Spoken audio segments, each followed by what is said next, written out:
ہم نے دیکھا ہے کہ اسمبلی کا جو تقدس ہے اس کو پامال کیا جاتا ہے اور اسمبلی جو ہے وہ ایک اکھاڑا ہمیں بنتا ہوا نظر آتا ہے۔ آج اگر ہم بات کریں اسپیکر پنجاب اسمبلی ملک احمد خان صاحب کی، تو وہ بھی گفتگو کر رہے تھے، وہ اہلیت کی بات کر رہے تھے اور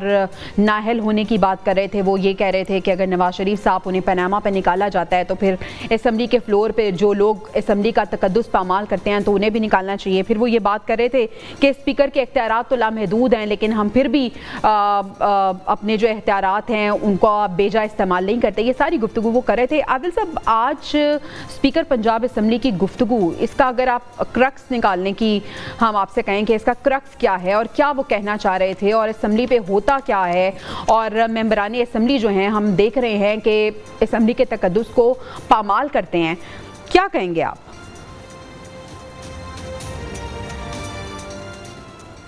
دیکھیں، جب سے تحریک انصاف جو ہے وہ پارلیمانی سیاست کا حصہ بنی ہے 2013 کے بعد سے، اگر آپ آن ورڈ دیکھیں تو پارلیمنٹ کے اندر، اس سے پہلے بھی پیپلز پارٹی اور نون کے درمیان جو ہے وہ ہوتا تھا پارلیمنٹ کے فلور کے اوپر، بہت سارا احتجاج ہم نے دیکھا، لیکن 2013 کے بعد جب سے تحریک انصاف پارلیمانی سیاست کا حصہ بنی ہے تو یہ اس کے اندر شدت آئی ہے، بدتمیزی آئی ہے، لڑائی جھگڑا ہوا ہے، مار کٹائی آئی ہے۔ تو بہت ساری چیزیں جو ہم روایتی طور پر دیکھتے ہیں تحریک انصاف کے کارکنوں کے اندر جس قسم کا ایگریسو پن ہے، تو پارلیمنٹ کے اندر بھی اس قسم کا ایگریسو پن جو ہے وہ ہم دیکھنے کو مل رہا ہے۔ پنجاب اسمبلی کے اندر جو کچھ ہوا، گو کہ یہ پہلی دفعہ نہیں ہے، اس سے پہلے بھی بہت سارے واقعات ایسے رپورٹ ہو چکے ہوئے ہیں، لیکن اسپیکر کو جتنے ایکسٹریم پر اسپیکر کو جو گئے ہیں، میرا نہیں خیال ہے کہ ان کو یہ زیب دیتا ہے کہ وہ اتنے ایکسٹریم پر جاتے ہیں۔ پارلیمنٹ کے اندر اس طرح کے معاملات کو اسپیکر جو ہے وہ کسٹوڈین بھی ہے اور نیوٹرل بھی ہوتا ہے، تو اسپیکر کو جو ہے ایک جیسے باپ کی طرح ایک رول ہوتا ہے، تو اس کو اس طرح کا رول ادا کرنا چاہیے تھا۔ اس کو وہ معطل کر سکتے تھے ان ارکان کی جو رکنیت ہے وہ کچھ عرصے کے لیے، جیسے ہم نے ماضی کے اندر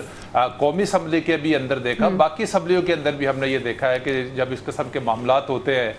تو کچھ عرصے کے لیے جو ہے ان کی رکنیت معطل کر دی جاتی ہے سزا کے طور پر، لیکن اسپیکر تو ایک سٹیپ اور آگے چلے گئے، وہ ان کو مکمل ڈی سیٹ کرنے کی طرف چلے گئے، جو میں سمجھتا ہوں کہ ایک تو پہلے ہی جو بچی کچی جمہوریت جو رہ گئی ہے اس کا بھی بڑا غرق جو ہے وہ کرنے کی کوشش کی جا رہی ہے۔ پنجاب کے اندر ڈکٹیٹرشپ میرا نہیں خیال ہے کہ اسپیکر کو زیب دیتی ہے، ان کو جو ہے معاملے کو خوش اسلوبی کے ساتھ طے کرنے کی کوشش کرنی چاہیے تھی، بیٹھنا چاہیے تھا۔ جن ارکان نے یہ حرکت کی ہے ان کے خلاف ایکشن ضرور ہونا چاہیے کہ وہ دوبارہ اس قسم کی حرکت نہ کریں، لیکن میرا نہیں خیال ہے اتنا اسٹرکٹ ایکشن لیتے ہیں۔ ٹھیک ہے واقع صاحب، وہ کہتے ہیں اگر وزیر اعظم کو غلط بیانی پر نااہل کیا جا سکتا ہے تو ایوان کو تماشا بنانے والوں کو کیوں نہیں کیا جا سکتا؟ آپ کی کیا رائے ہے اس پہ؟ غلط بیانی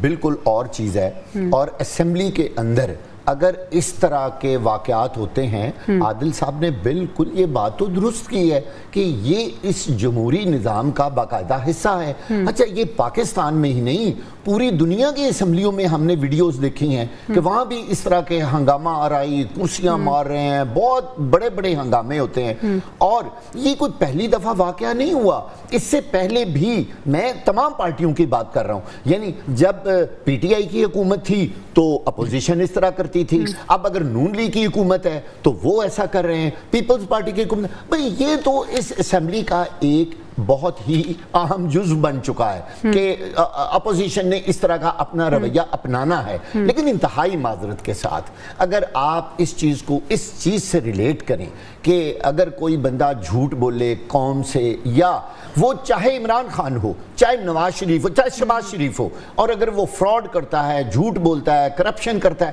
اگر اس بات کو اس بات کے ایکول سمجھنا ہے تو میرا خیال ہے جناب اسپیکر صاحب یہ بہت بڑی زیادتی ہوگی۔ اسمبلی کے اندر ہنگامہ آرائی کرنا اور بات ہے، پوری قوم سے جھوٹ بولنا، میں بار بار کہہ رہا ہوں اگر عمران خان جھوٹ بولے گا تو اس پر بھی وہی حد لاگو ہونی چاہیے، وہی قانون ہونا چاہیے، وہ عمران خان ہو، وہ شہباز شریف ہو، وہ آصف علی زرداری ہو، وہ بلاول بھٹو ہو، وہ کوئی بھی ہو، مولانا فضل الرحمان ہی کیوں نہ ہو۔ تو بھائی بات یہ کہ آپ ذرا دیکھیں کمپیریزن کیا ہے۔ اور آخری بات ہے، اسمبلی کا کام تو لا میکنگ ہے، آپ قانون سازی تو کر ہی نہیں رہے۔ بتائیں نا کہ